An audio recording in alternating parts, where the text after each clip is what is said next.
In June on 2007 is the day that marks the release of Running Wild. This record has put you in the rock music scene. 6 years have been passed since that day. You have released 3 albums. What kind of analysis you can make about your music career, your music history? Well, you know, I guess Running Wild was the album that we'd been playing the songs for years, so, you know, it had quite a while to get made. And we toured it pretty extensively, so then No Guts was made pretty quickly after that one.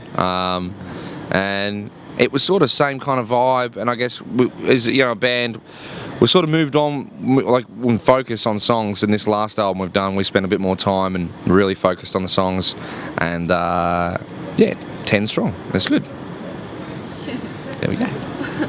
On November 2011, an announcement appeared on your Facebook page and is announced the forthcoming and transcendent recording studio. A year and a half of hard work brought you to the fulfillment of Black Dog Barking, your last album. So, how did the composition process happen?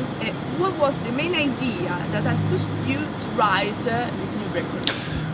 Well, we wanted an album that was going to be, you know, sort of a bit of, you could see it as some would say a magnum opus, or basically a very good representation of the band. So we would rehearse in Melbourne as a band and, you know, play together and sort of put some songs down and then get in the car, drive around and listen to the songs and write lyrics in the car as we drive around Melbourne.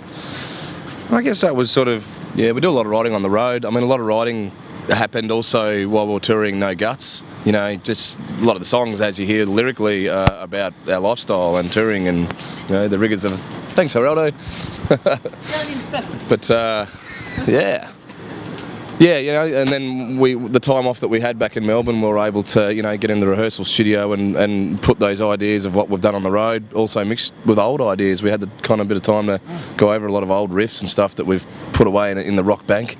Yeah. And Joe and Ryan, yeah, like you were saying, did a lot of driving around the car and listening to demos and putting lyrics down, so that came out really well. Well, a month after the release of the record has been passed, and you already played some dates. How did your fan accept this new effort? What did you perceive it from the stage? And is there already a favorite song by the audience of this new record? Live It Up being the first single. Live It Up being the first single, but Ready to Rock they love because it's so energetic and so, you know, brutal, I guess. But all the songs have been going really well. I think with an Airbourne song, you kind of hear it the second time you get to the chorus, you kind of know the song. They're pretty sort of self-explanatory in that way, but they've all been going really great. We've been doing, what have we been doing? Black Dog, Ready to Rock, Back in the Game, and Live It Up. Yeah. And yeah, it's been really, really, really good. Talking about Live It Up and No One Fits Me Better Than You, that are the brand new singles taken from the last record at the moment. Have you chosen these 2 tracks due to something in particular? And is there a particular track of this album that you feel more connected to? I think, for Live It Up and No One Fits, they're good songs to represent the good time of the Airbourne, so that's why they're sort of singles. A song, for me that, I can relate to off the album is the song Black Dog Barking. Yeah. Because lyrically it's pretty heavy, draws a line in the sand. It's one of those songs that, if you do have the album and the book, read the lyrics and you'll see, kind of have an idea of where the song's coming from and the kind of stance of where the band comes from. Yeah. Back to treats. Does it taste good? Okay. Beautiful. Black Dog Barking is both the album title and the cover you've chosen for this new record. Mm-hmm. How have you decided to give this particular title to the record, and why have you chosen such an artwork like that? Well, that was the image that Joel and I discussed. We both had the same kind of thing in our head. Just simple, but effective. Aggressive, catch your attention. And one little thing that we were doing is putting it down to thumb size for iPhones, iTunes, and you can still see exactly what it is. Up here for thinking, down here for dancing. I want to take the desserts, I'll be right. So, taking a glance to your biography, it's impossible not to notice how your songs are requested for video games and sporting events. One of the latest news say that Live It Up has been chosen as the official soundtrack for the Extreme Rules 2015. How did you Wrestling. react to this? Yeah, I mean, it's really good to see. I guess with our songs, they're pretty easy to sink into stuff like, you know, wrestling or video games, action scenes or anything like that. Just Movies and stuff, yeah. movies and stuff, and yeah, so it's and we've had a bit of a history with the wrestling. You know, we had the Royal Rumble. Stand Up for Rock and Roll was on the Royal Rumble a long time ago.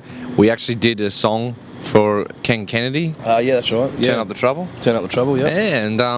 And now this. So There'd been yeah, NASCAR as well in the States. Which has there been was great. actually recently NASCAR picked up a couple of songs. So that's the kind of band we are. You know, it's fast-paced action, wrestling, good time, drinking, eating desserts, and drinking fine wine. Yeah, right. So, the last question. In order to conclude this interview, would you mind to tell us something more about this tour that will bring you worldwide, especially would bring you in performing at some fests, some very single date? What do you expect as a band, and what we could expect from you as simple fans? Until now, what kind of proposal can you do in this long journey, offering you some cues for something new, or a new record, or not?